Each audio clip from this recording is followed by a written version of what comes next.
This week on Raceweek Illustrated Garage Talk, we take a look at dirt track action from Dixie Speedway. We travel to Montgomery Motor Speedway for weekly racing action, and we take a look at results from around the region. All that coming up next here on Raceweek Illustrated Garage Talk.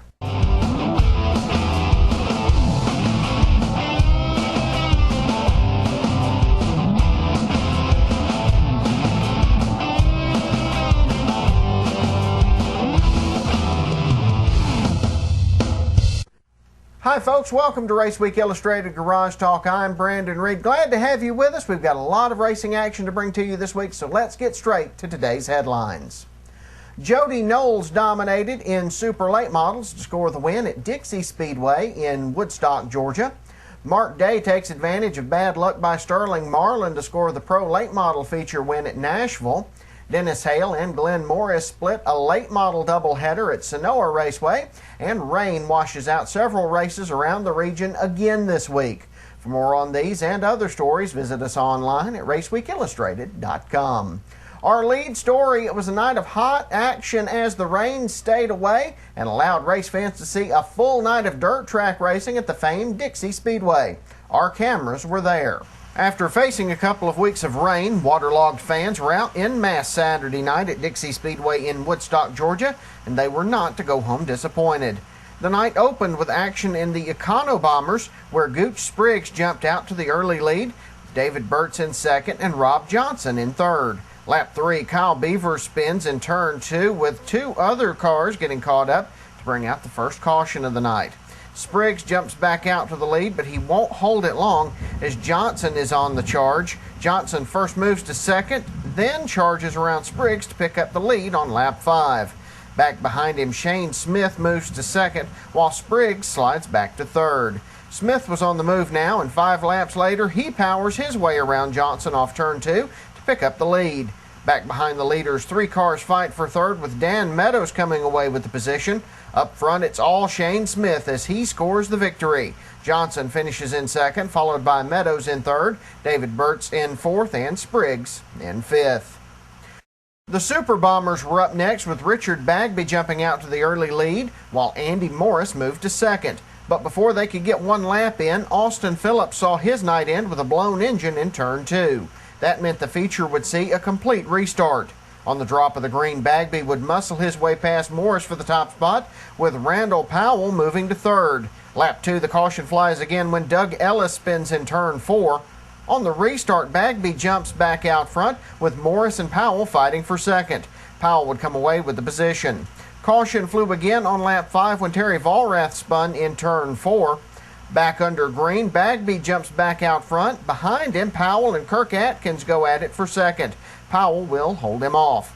At the checkered flag, it's Richard Bagby picking up a victory on his birthday. Powell holds on for second, with Atkins in third, Daniel Brewer in fourth, and Morris in fifth. Up next were the pony stocks. On the start, Ronnie Fawcett jumped out to the early lead, but the fight for second got wild, with cars stacking up 4 wide at one point. Shannon Etheridge would have the position early, but 1 lap later, Jamie Cross motors to the outside of Etheridge to take the spot. A few laps later, the fight would be on for third between Etheridge, Matt Smith, and Jake Jones. Smith would come away with the position. The caution flew again on lap 7 when John Land went around in turn 2. On the restart, Fawcett jumped back to the lead, but it was another 3-wide fight for second off of turn 2. Etheridge would come away with second, while Smith settled into third. Over the closing laps, Jamie Cross was on the charge. He would move his way up to the third position, while the pack jockeyed for position behind him. Ronnie Fawcett drove away to score the win. Etheridge finished in second, with Cross third, Jason Fravel in fourth, and Jeremy Millsaps in fifth. The limited late models were up next and proved to be the most memorable feature of the night. Alan Brewer jumped out to the early lead, with Jimmy Price and Chris Fennell giving chase. The caution flew 1 lap in when Justin Hammett spun off turn 2. On the restart, Brewer jumps back to the lead, with Fennell moving to second and Jason Williams moving to third. Behind them, Mike McConnell and Dusty Chitwood go at it for fifth. McConnell will come away with that spot. Lap 6, caution flies again when Hammett goes spinning again, this time in turn 1. On the restart, Brewer jumps back out front with Williams in second. Fennell slips sideways, allowing Williams to move to third. Meanwhile, up front, Brewer's car suddenly begins trailing smoke, and where there's smoke, there's fire. Brewer's car is on fire, but he's not slowing down. He's determined to finish no matter what. When the caution flies again on lap 14, Brewer stops on the front stretch where firemen check on his car. He's able to continue, and he retains the lead. Brewer will move out front on the restart while Matt Dooley moves to second and Williams slides into third. Up front, Brewer's car has erupted into flames again, but he's not slowing down. He wants to win, fire or not. Coming to the white flag, Brewer is holding the lead, and he looks to be on his way to the hottest win of the night when it all goes away off turn 2. Brewer spins in his own oil with Dooley jumping to the outside. Brewer's night and a heck of a run are over. That leaves a one-lap dash for the win with Dooley jumping out to the lead with Williams and McConnell giving chase. Williams gives it all he's got, but he can't make it happen as Matt Dooley scores the win. Williams finishes in second with Mike McConnell third, Scotty Pritchett in fourth, and Rucker Orr in fifth. The super late models were up next. Jody Knowles, who had set fast time earlier in the night with a brand new car, jumped out to the early lead with cousin Tony Knowles in second and Sean Chastain in third. Lap 12, Kurt English slows on the front stretch, drawing the first caution of the race. On the restart, Jody moves back to the lead with Tony giving chase. Chastain slips up high, letting Doug Stevens get by for third. 2 laps later, Johnny Chastain comes to a stop in turn 2, bringing out another caution. While Jody Knowles continues to lead, Dawsonville, Georgia's Donald McIntosh is on the charge. He moves to 5th place just after the halfway point. Final lap now. Tony has closed on Jody and gives it one last try, but he can't make it. Jody Knowles scores the victory. Tony Knowles finishes in second with Stevens in third, Jason Croft in fourth, and McIntosh in fifth.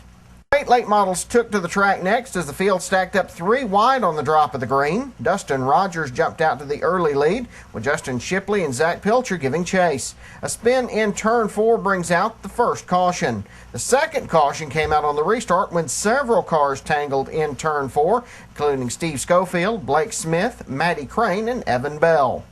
On the restart, Rogers moves back to the lead with Shipley in second. Pilcher and Mark Page battle for third, with Page taking the position. Caution flies again on lap 9 when the cars of Jeff Darnell and Ronnie Haynes tangle in turn 2, leaving Haynes' car on top of Darnell's. Haynes' night is over, but Darnell is able to continue. On the restart, Rogers retains the lead while Page moves around Shipley for second. Behind that fight, Hunter Jones is on the charge from the back of the field. He'll make it up into the top 5. As the laps wind down, Page closes on Rogers, looking for a chance at the lead, but he can't make it as Dustin Rogers scores the victory. Page finishes in second with Shipley in third, Jones in fourth, and Pilcher in fifth. The cruiser feature was next, and the theme of 3-wide racing continued at the start as the fight for the lead stacked up off turn 2. George Wilson came away with the lead with Joe Trantham in second and Jimmy Wilson in third. The first caution came out on lap 2 when Anthony Pittman went around in turn 4. Back under green, Todd Lancaster powered his way to third place on lap 3, then moved to second on lap 4. Caution flew again on lap 5 when Pittman had another issue, this time in turn 1. On the restart, Lancaster looks to the outside of Wilson for the lead, but can't make it happen. Lancaster and Trantham tangle on the backstretch, sending Lancaster around and drawing another caution. Race officials send Trantham to the back of the field for the contact. On the restart, Lancaster goes after Wilson for the lead, and coming off the 4th turn, he'll make the move to take the top spot and begins to move away. Lap 9, Trantham makes hard contact with the turn 2 wall, bringing out the caution. He's okay, but his night is over. On the restart, Wilson is on the charge, making his way to second off turn 2, but Wilson loses the right front wheel in turn 4 one lap later, ending his night. When the checkered flag finally waves, as Lancaster first across the finish line to be flagged as the winner. But he will fail post-race tech. That hands the win to George Wilson. John Sexton finishes in second, with Randy Ledford third, Tim Pittman fourth, and DJ Ray in fifth. Closing out the night was something we don't get to see that often, spectator races. The fans chose the big Dodge truck to win, but on the start it was the Buick jumping out to the early lead, and that's right where it would stay to the end of the one-lap drag race to score the spectator victory. Let's hear from the night's winners. I couldn't do it without all my family and friends, especially Justin Shipley, wherever you are, buddy. Thank you. He's the one into this, and I enjoy every minute of it. My family's here tonight, and it's just a special deal. Had to hold them off, but we did good. I'll tell you, like I said, after qualifying, we've had a rough last half of last year and first half of this year. It's been tough. I don't know what to say. She was a little bit tight. I hate Diamond Dale had his flat there, but that was really a gift. That was probably I don't know if I could have got around them all without that, but hate it for him. But got to thank everyone, Clayton Signs, my mom and dad, and my wife, Tim. Me and him, we've been working, I guess, till about 12 or 1 the last week straight, and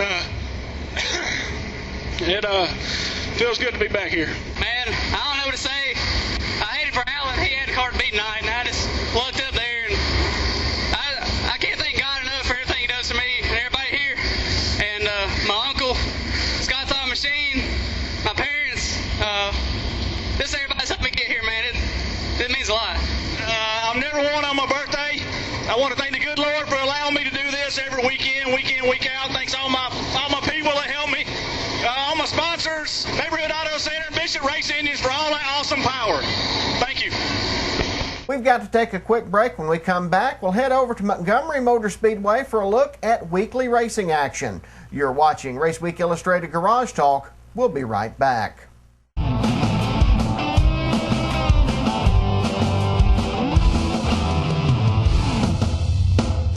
For 30 years, the best of the best racers in the country have traveled to Jefferson, Georgia to fight for the title King of the Short Tracks. The fight continues at Gresham Motorsports Park as Slack Auto Parts presents the 30th Annual World Crown 300 presented by Peach State Freightliner and Ford Power Stroke Diesel on August 10th. Dawsonville, Georgia's Chase Elliott will look to defend his crown against fast aces like Bubba Pollard, Daniel Hemrick, TJ Reed, Spencer Davis, and more. And when the action is over on the track, things will get hot overhead with a huge fireworks display sponsored by Royal Oak. Get $5 off with a discount coupon available at Slack Auto Parts. Active and retired military and their families get in free with a military ID while supplies last, courtesy of Kipper Tools. Tickets are $30 for adults, $25 for seniors, kids 12 and under free. Go to racegmp.com for more information. Come see a king crowned at the Slack Auto Parts World Crown 300 presented by Peach State Freightliner and Ford Power Stroke Diesel, August 10th at Gresham Motorsports Park in Jefferson, Georgia, the king of the short tracks. From the dirt roads of yesterday to the super speedways of today, you can see the history of auto racing at the Georgia Racing Hall of Fame in Dawsonville.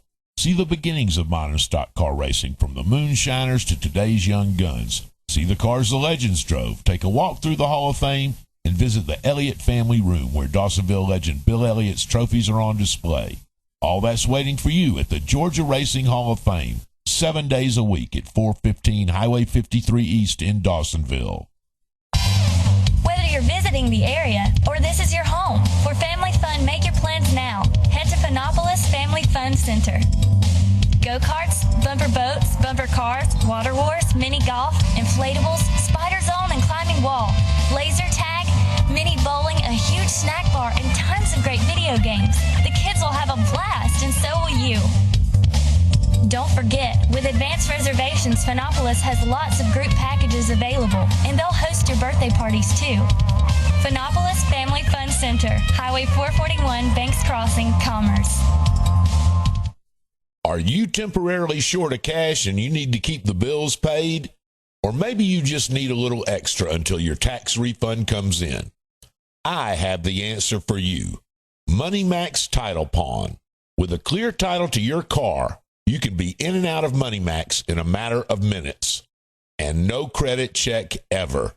MoneyMax Title Pawn, 2293 North Elm Street in Commerce. The Dawsonville Pool Room in Dawsonville, Georgia is known for two things: great food and racing. If you're hungry, it's the place to stop for a world-famous bully burger or some other good down-home cooking. Let Gordon GP and the crew take care of your breakfast, lunch, and dinner needs Sunday through Thursday 10 to 10 and 10 to 11 Friday and Saturday. Check out the huge displays in honor of Bill Elliott, Raymond Parks, and Georgia's other racing heroes. That's the Dawsonville Pool Room, East 1st Street in Dawsonville. We'll see you there.